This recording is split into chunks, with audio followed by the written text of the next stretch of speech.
There were times my mom would have to come into my room when there were four of us on GoldenEye and say, "All right, no one's using golden guns if y'all can't shut up." My friends would get really mad at me because I would use Odd Job in GoldenEye. He was and shorter, it's one of right? the only games. Yeah, he's like physically shorter in the game, so he's like just above like the level of where you were normally aimed at. So like it's a significant advantage in this game, especially with like the way the controls are laid out. My friends would get so mad and they called me blowjob every time I picked him, and they would like rush to try to pick him before me. Little did they know. Little did they know. That's actually his coming out story. He was like, yes, please.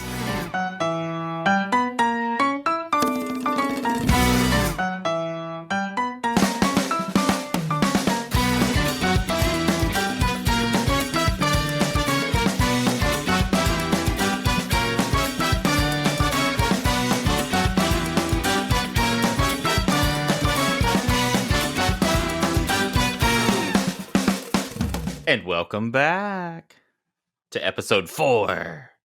That's right, guys. We're back for another lunch break here at Beards and Sundries, where three gay beard men talk about a different sundry item each week. I love sundries. Thanks, Joe. Well, guys, if you're new to the show and you're wondering just what the hell a sundry is, the term comes from an Old English term meaning odds and ends. The term is still popular in retail today as a term to group together items that wouldn't otherwise have a group of their own. So, as three gay men with beards, we are using it to group together the wide range of topics that we cover. You're so good at that, Joe. How do you do it? What's your secret? I have a script in front of me that I read. What are we talking about today, guys? Today's sundry item is nostalgic movies. Yay! That's right, Beardos. We're doing movies today. But first, what are you guys having on your lunch break? I have it is a seltzer, and it's from a local company, I think, here in Oklahoma City. Okay. I'm having a little mimosa, a little Prosecco. Ooh. Oh, that's my weakness. It's my celebratory drink since the day that we're filming this is our launch day. So when we say nostalgic movies, we're just talking about movies that have a significant impact in our life, movies that made us emotional at times, movies that we just keep coming back to, movies that really stick out to us when we think, what's your favorite movie? What are you feeling for today? I didn't pick anything that makes me emotional. I mean, not like I have a couple that made me emotional and we can talk about that and then you guys can just laugh at me. Oh yeah, mine's absolute garbage. I watched Garbage growing up, and it was great. I watched Garbage in the terms of I watched a lot of Disney Channel original movies, a lot of stuff on Nickelodeon, and let me tell you, Disney put all that stuff back on Disney Plus, and I tried to rewatch Lizzie McGuire because it was one of my favorite shows growing up. It was so bad, you guys. I couldn't even get through one episode, but I was like, back then, I loved it. I remember loving Full House when I was younger, and that old Full House stuff, it's almost sickening today for me because I'm just like, oh, this is so tacky. But today, we're here to talk about nostalgic movies. That's right. We're in the VHS section, girlies. And all my VHS were recorded from live TV because we were not going to pay for real VHS. Speaking of nostalgia, you want to talk about Blockbuster for a minute? Yeah. Oh, I remember it was a whole big thing in Morgantown. Everyone's going to Blockbuster. It was so cool to go, and they always had sales on DVDs when they later got DVDs, and they would rent out like consoles and stuff. It was super cool. Oh my God, though, but the feeling of like going to Blockbuster with your friends on like a Friday night, knowing that you're having like a sleepover and you're going to rent GoldenEye or you're going to rent Perfect Dark and you guys are about to not be friends anymore. Mario Kart. Oh, yeah. There were times my mom would have to come into my room when there were four of us on GoldenEye and say, all right, no one's using golden guns if y'all can't shut up. My friends would get really mad at me because I would use Odd Job in GoldenEye. He was shorter, right? Only games. Yeah, he's like physically shorter in the game, so he's like just above like the level of where you were normally aimed at. So like it's a significant advantage in this game, especially with like the way the controls are laid out. My friends would get so mad and they called me blowjob every time I picked him, and they would like rush to try to pick him before me. Little did they know. Little did they know. That's actually his coming out story. He was like, yes, please. Well, okay, back to movies. So what's one of the movies that you can think about that you watched on VHS frequently? For me, one movie I watched over and over on VHS as a kid, the Mighty Morphin Power Rangers movie. You know. I loved it. Were you watching it for the Red Ranger? No, maybe. I don't know if it was. I mean, it came out in '95, so like, I mean, I knew. Well, you were 11, right? So maybe so. More Tommy though. More Tommy. I was really into that at the time, which is wild because Billy Yost, who plays the Blue Ranger, is gay in real life, but really, he was a little too nerdy for 1995. Yeah. Oh, yeah. I never got into those movies. He quit the show because of frequent abuse of him because he was gay. Did either of you guys watch that movie? No, I never got into Mighty Morphin Power Rangers. Nope. I was never a Power Rangers or a Ninja Turtles. I was pretty lame. My first grade year, it would have been like 94, 95, I think. I wonder if my mom can find it. There's a great group class photo from Halloween, and there were no fewer than like 8 or 9 Red Rangers, and I was one of them, and I never even got into the Power Rangers. I was just the Red Ranger because it was like cool. You're just doing it to be cool. Yeah. Poser. All the girls are going to like me if I dress up like this. Well, they did. It just wasn't a two-way street. Sorry, girls. Jay, what about you? Well, one of my favorite VHS that I watched over and over as a kid was a blank one that was recorded on, of course. And the first movie on it was Willy Wonka and the Chocolate Factory. Oh my God. And for some reason, I watched that all the time. And then after that, with that like 3-second, static that came across on those tapes. And then all of a sudden, Fern Gully came on. Oh my God. Fern Gully. Yes. I watched a lot of Willy Wonka and Fern Gully. No wonder your mom knew. Listen, Jay. Right? The warning signs were there. I think my mom knew pretty well whenever I used to put a towel around the back of my head and run through the house like I was Pocahontas running through the forest. Can you paint with all the colors of the wind? Just around the river bend. And he's like, just around the river bend. I look once more, just around the river bend. Oh my God, Fern Gully, though. What a great movie. And I haven't seen that one in forever either. But like, Jay, did it turn you into an eco-terrorist? Now that I think about it, I mean, I work in a slightly debatable industry compared to that. But maybe that movie had a lot more influence than I thought. But I did watch it not that long ago, and I remember thinking to myself, I'm like, these movies are why people do drugs, because this would be a lot better on that than sober. Same with Willy Wonka. That sequence in the tunnel, man, imagine that rolling on Molly or something. Didn't Gene Wilder like kind of improv that in a way? Yeah, and it like freaked them all out. Really scared of him. Yeah. So they were filming it like Kubrick style. Mm-hmm. I remember that. I remember reading about that. That was a good movie though.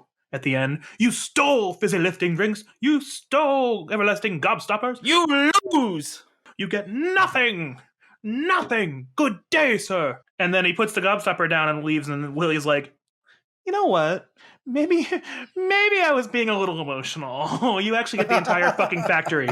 There's one bedridden grandparent who hasn't walked in forever. Well, as soon as you find out that you're going to get to go to this chocolate factory, he says, "Whoopee! I can walk." He's been gaslighting everyone this whole time. That poor mother working at the laundromat to support them all the time. Yeah, but you know what's so weird about that is she sings my favorite song in the movie. Is that "Cheer the Up, sad Charlie"? one, like one and I love that song. But that's because I'm a sappy old bitch and I love ballads, and I'm all like, "Ooh, emotions," even though I hardly show them. You are an old bitch. That's that old bitch seasoning. Oh, I mean, Old Bay seasoning that you bring to the table. Okay, I can do one. Yeah. So it's yours, Joe. All right, so mine will actually rope us into our next subtopic, so it's kind of good. I remember watching over and over again Homeward Bound: The Incredible Journey. Remember that one? Oh, yes. Yeah, With the two dogs and the cat, who was voiced by Sally Field. And Yes. I remember specifically every time it got to the scene where Sassy, the cat, would be in the river and like washing away in the river. I always fast forward it with like one eye so I wouldn't have to watch the kitty go over the waterfall because it was always so sad. I hated it. And then at the end, when Shadow, spoiler alert, sorry, it's from the 90s. So if you haven't seen it, sorry. But when Shadow comes over that hillside at the end and he's like, Peter, and he starts like limping towards him, I'm just like, Oh, I know. Yeah. But that- I will say that is one movie that did make me like get teary as a kid. 'Cause Yeah, I was so concerned about absolutely. the dog. Which brings Yeah. us to our next topic, Beardos. What is a movie that made you feel emotional when you watched it? You can have more than one. I'm going to go. And you guys said that you couldn't think of anything. I want you to think about the 2009 Pixar classic Up. Specifically the first 10 minutes or so. Nah. Oh, God, that actually... They're like, oh, look, they're happy. Montage. And then they're like, oh, sorry, she's infertile. And I'm like, oh. I'm so glad you actually said that movie because I have a very dramatic story around that movie. Ooh, let's hear it. Oh, geez. Okay, so whenever I lived in Wichita, I briefly dated someone, and back then I immediately fell in love, and I mean would have packed my U-Haul truck in 2 days. I was crazy. New year, I was new clingy. me. Absolutely was that person, which is now I'm like, no. But so we were dating, and one night he's like, you pick the movie that you want to watch tonight. And I was like, yay. And so I picked Up because I heard it was great. And he kept trying to convince me not to. And I was like, no, that's what I want to watch. So I watched it. Well, This is your fault then. It is. He'd had this plan to have one last night together to see if he still liked me.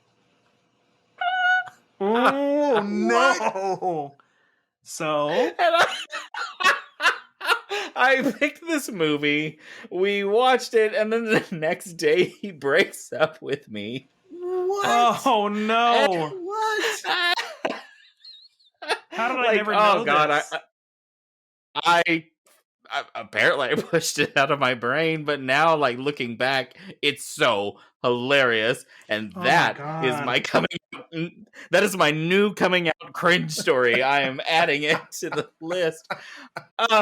What an unhinged thing for a person to do.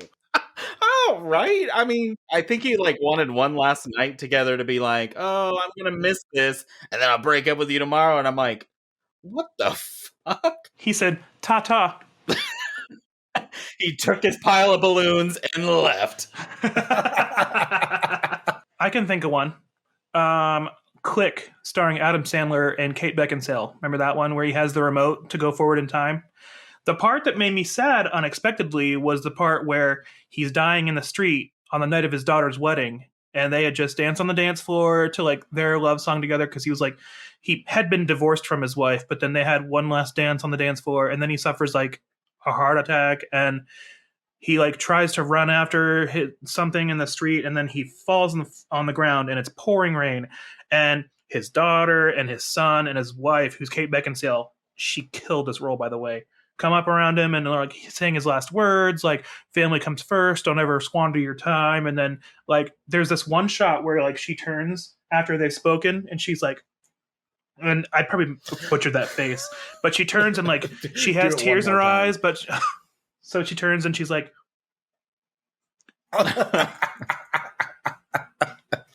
one movie that I recall getting emotional about was Titanic, but only the first time I watched it in the theater, and only at the part where that mom with her two kids are going to be drowned in the lower decks because they're just poor. oh, in third class? Yeah, that part, I don't know that I cried, but I do remember being emotional about it and thinking oh my God, feeling really bad, actually feeling very empathetic in that moment. So I think I was 8 when I finally saw that movie, and I made it a little bit past that to the point whenever they were rowing back to try and save people from the waters, and they rolled over that woman that was frozen with her baby.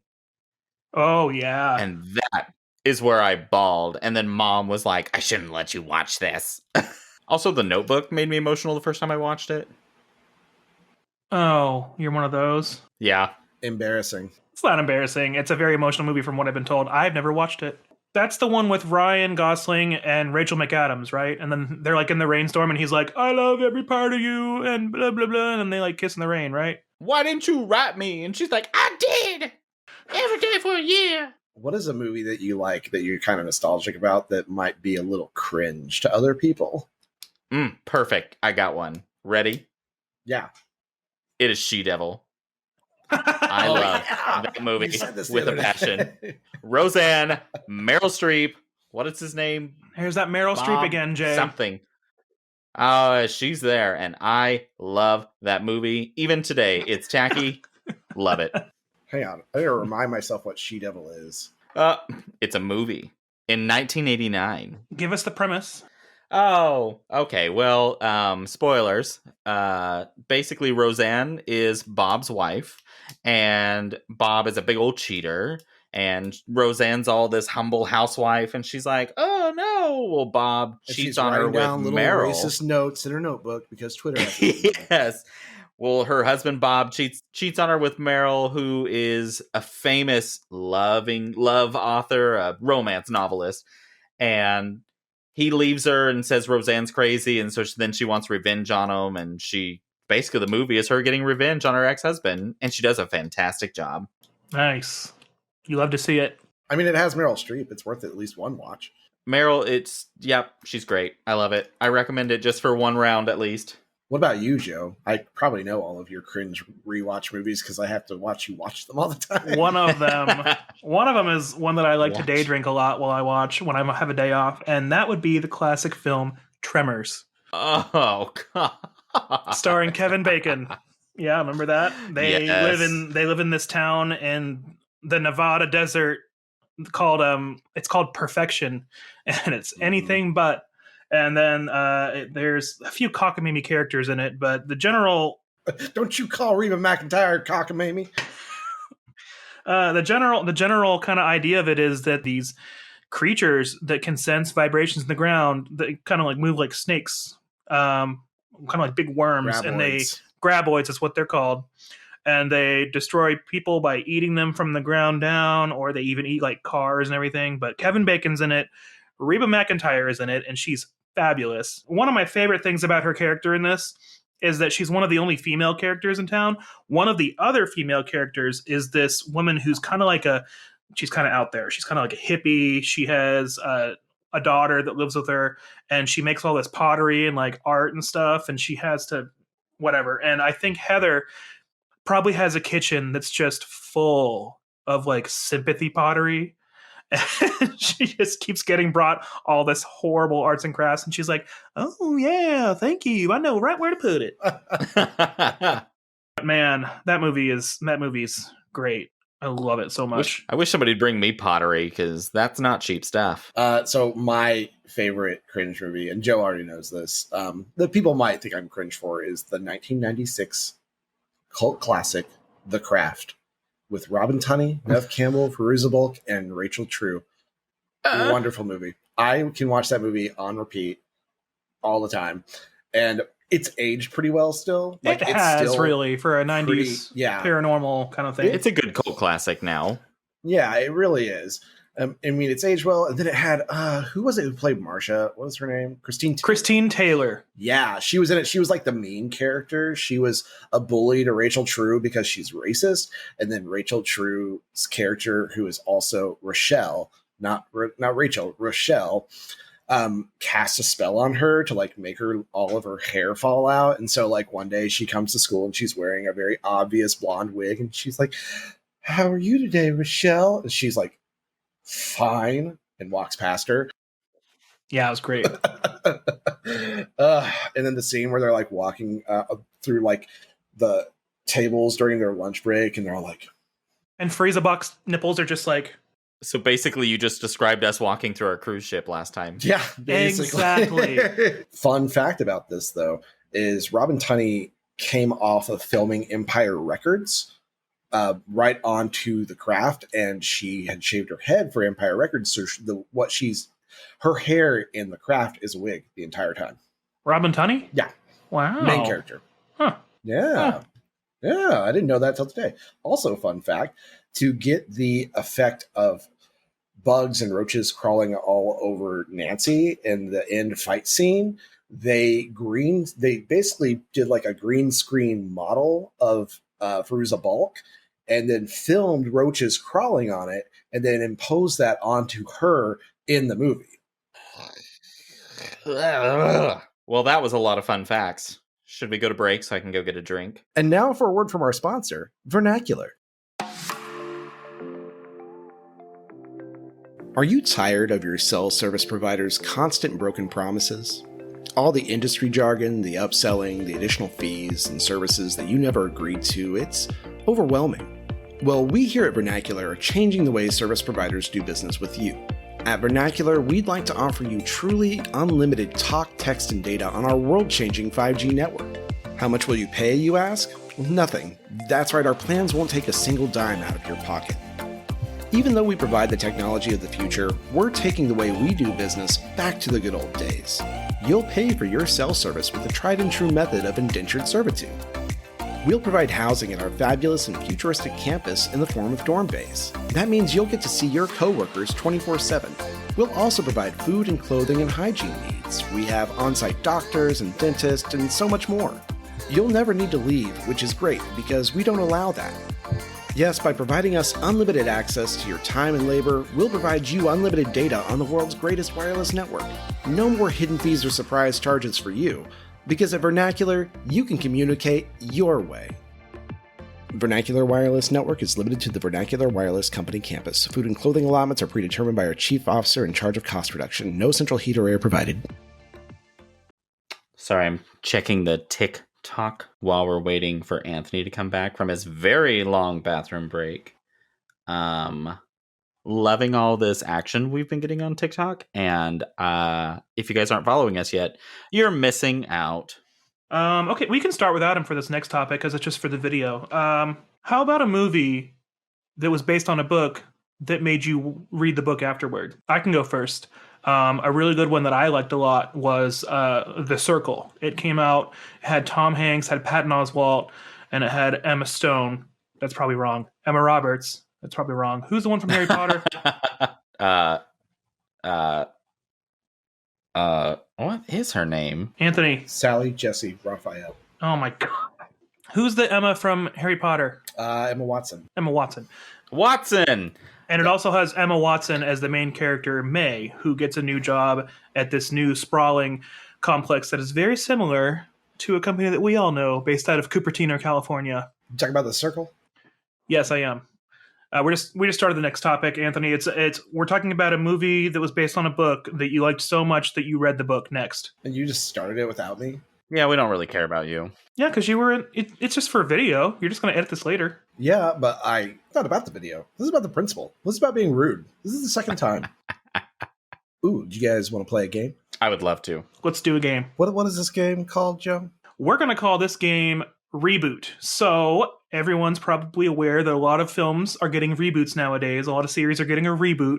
So we're going to do a reboot for a film that we've thought of, and we're going to recast that movie for the reboot. But these are our choices and not yours. So if you have qualms with it, get in the comments. Jay, I'm excited for yours, so why don't you go first? All right, guys. We are going to reboot the movie Titanic. Oh, lordy, here we go. It's quite the cast, so I kind of limited it down to 7 people that I thought of immediately. I started with Jack, and I did Paul Rudd because I think that Paul would cut out all of that nonsense that Leonardo DiCaprio did. And so it's really going to shorten the movie some, so I don't have to sit for 3.5 hours. Good, and nice. Paul Rudd also would not put up with Rose's mood swings and would be like, no, pick him if you want money. So Paul Rudd, great choice. Good choice. But for Rose, I chose Britney Spears because Mostly, she sang the song Oops, I Did It Again, which had that little segment talking about swimming down to getting the diamond. But I thought the old lady dropped it in the ocean at the end. Well, baby, I swam down and got it for you. You shouldn't have. For Cal, I chose George Clooney. I don't really know why, but he's just got a hot, rich guy vibe. Now, Cal was... What was his actor's name? I can't remember. Billy Zane. Billy Zane! Billy Zane. Speaking of, in that movie, Billy Zane is also a bald person all the time, but he wore a hairpiece in that. Fun fact about me, I mistakenly thought that Billy Zane played the Pharaoh in the movie The Mummy. Actually, the I think I did too. Until I made mention of it to one of my friends, and they're like, no, that was Arnold Vosloo. And I was like, who? Like, it was Arnold Vosloo. And I was like, what? And I thought it was Billy Zane. I think I did the same thing. Yep, well, you learned it here, folks. That's not Billy Zane. That's Arnold Vosloo. So for Rose's mom, I think you guys will appreciate this. Dame Judi Dench. Oh, yeah. I don't have a real good explanation, but I just think she's going to bring that staunch, I love it. bitchy attitude, a boost up from the original lady. I think she's great for it. That one I actually felt kind of serious about. Then I kind of chose Unsinkable Molly Brown. Okay. Jane Lynch.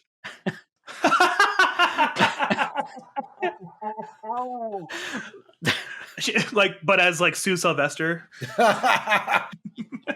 That's one of my favorite moments from Titanic is when they're at dinner and Jack is looking nervously at the silverware and Kathy Bates' character, Unsinkable Molly Brown, just looks over and she's like, start from the outside and work your way in. Could you imagine Jane Lynch being like, start from the outside? Yeah. It's funny that you picked her because I was going to pick her for I teetered on picking her for one of my recast options, and I'm glad I didn't now. Yeah, well, because she's already busy with my film. Brock Lovett was an important character, which, that was Bill Paxton. He was hungry for that diamond. I went a little off the wall and chose Whoopi Goldberg. Okay. Because it's modern America and white men don't do everything anymore. Last person, the captain, Tom Hanks. He's in every period film. He plays a captain a lot. Yeah, I kind of want the film to be guided towards his perspective of why didn't he slow down? What? What a fucking idiot. Breaking news on the pod today. Jay tells the Titanic captain how to fix his fucking problem. Just slow down, young man. Mower left. Why didn't you turn sooner? What an on-brand thing for you to say, because you're like an 80-year-old woman at heart.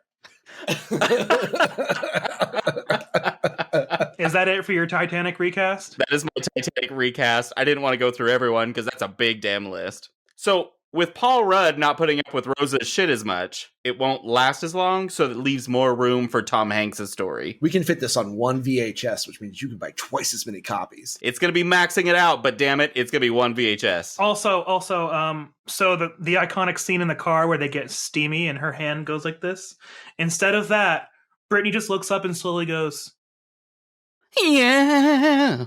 Oh, yeah. So for my reboot, I picked the 2002 classic film Resident Evil. Oh, good one. So in place of Mia Jovovich as Alice, I have replaced her with Tessa Thompson. She plays Valkyrie in Thor in the okay, MCU. Yeah. Yep. Very good. Absolute badass. Mm-hmm. Good recasting. So for Rain, who was Michelle Rodriguez's character, I'm going to keep it Michelle Rodriguez. Because why would I recast her? She's perfect in that role. Why repaint the Mona Lisa? Am I right? Well, I didn't want to recast Kathy Bates, but I thought I had to. You could have gone way funnier. Well, you're getting current day person. So Michelle Rodriguez, fun fact, Michelle Rodriguez told her agent that if anyone ever started filming a Resident Evil movie, that she wanted to be a part of it. So whenever her agent found out that the writer had got this script greenlit, he reached out to him actively to get her cast in the movie. Man, she was so good in it too. Yeah, she was. So for Matt, who is the third wheel, not the husband, right? But it's the other guy who ends up being like the love interest who gets infected at the very end. In the shoulder? From the Nemesis program. Yeah. I'm going to cast Janelle Monáe because I think that's a perfect pairing to end it out on, like lesbian love. Plus, she's a badass. And I'm hiring LGBTQ actresses to play these parts, so I'm not just getting straight people to do it. Good. And she's a badass. Absolute. Yeah, perfect. James Corden shows up as a lesbian. So for the character of Kaplan, who, if you remember, Kaplan was like the tech guy who like brought the bag. Oh yeah, who's always like, I'm working on it. I'm trying to reboot it. Yeah. Yes, I am going to just go ahead and I'm going to rehire Martin Cruz because I wouldn't have done this, but holy shit, Martin Cruz, he's looking pretty good these days. Oh, it's giving Mike Ruiz. I mean, yes, he is. Aren't you supposed to be recasting, though? This is my choice. I'm going to recast Anthony. You're going to recast Anthony. I'm boring, Jay. I don't know how to reuse actors. Anyways, for Spence, who is, remember, he's the company appointed husband, who's also the traitor who released the T-virus. I'm going to cast Clea Duvall. Oh, okay. Oh, she was in Veep, I think, and she right? would do like some sinister behind the scenes shit. Yeah, that's good. That's a good pick. Yeah, she was definitely in Veep. I liked her. And then for one who is the captain, like that commando guy, who's like the guy who gets like diced up in the laser hallway, I'm going to pick Lance Reddick. Oh, yeah. Oh, yeah. Okay. Yeah. So then for the Red Queen, who is the computer AI who's running the Hive, I am going to cast Trixie Mattel. Oh, that's good. Very last one. So there is, you remember in the very opening of the movie where the alarms start going off in the Hive and everybody's trying to get out and that group gets stuck in the elevator and that one woman gets decapitated? Yes. Well, been there. She has a cast part in her name, and the cast is Miss Black. I remember they were all named after colors. I think it was a video game thing, right? It was. But I'm going to cast it as Ted Cruz, but we're not going to tell him that he's actually going to get decapitated. We're just going to let him find out the hard way. I thought you were going to say like Rosario Dawson, but that's way better. But we're going to entice him with tickets to Cancun during the middle of winter. Come get to this movie. Well, I chose a true cinematic classic, the 2013 film Sharknado. Doing research for this was a lot of fun because when I typed it into Google at first, the first two questions were, was Sharknado a good movie? And was Sharknado based on a true story? What? Y'all on these Google questions, man. Yeah, man, you're all on one. Listen, yeah, but I mean, 2020, it absolutely could have happened. That was a pretty wild year, and I just imagine anything asinine you think would happen probably happened. I only did two characters because honestly, the movie's not really that memorable, but everyone knows these two. So Finn Shepard is the main hero character, the one that's like the main hero guy, and he's played by Ian Ziering. Yeah. He will be replaced by both Dwayne Johnson and Kevin Hart because I couldn't think of a better action movie pairing. Gotta have the duo. And he could like take Kevin by like the feet and like throw him around in a circle and like throw him at the Sharknado, or like he could like jump off of his shoulders and tackle one and like bite it. And, I don't know, something. There's something there. It writes itself. So the second character is April Wexler. She's the main female lead character played by Tara Reid in one of her greatest film roles, honestly. She will be replaced by Lindsay Lohan, but even though it's going to be today's Lindsay Lohan, I want her IMDb photo to be one of her famous headshots from the late 2000s where she's looking a little worse for wear. But yeah, Lindsay Lohan, definitely. Well, guys, that was nostalgia for movies. Movies that we loved, movies that made us emotional, and movies that we even liked from books. You got to go to beardsandsundries@gmail.com if you guys want to send us content, ideas, things for games, things you disagree with, things you want to see us talk about, all that kind of good stuff. And once again, you know the address. That's beardsandsundries@gmail.com. Check us out on Instagram, TikTok, Facebook, YouTube, all your... What else do we have? Apple Podcasts. We have Google Podcasts. They're on Spotify. Keep an eye out for my remake of Titanic. We want you guys to engage with us. We want to hear what you have to say. We want to hear from our shoppers. We want comments. We want feedback. Is there anything that you like that we're doing? Anything that you'd like to see us do? We may or may not take your advice because part of this is just for us. Right. And our social media manager loves hearing from you. I hear the music coming on. I hear the music. There it is. Back to work. See you later.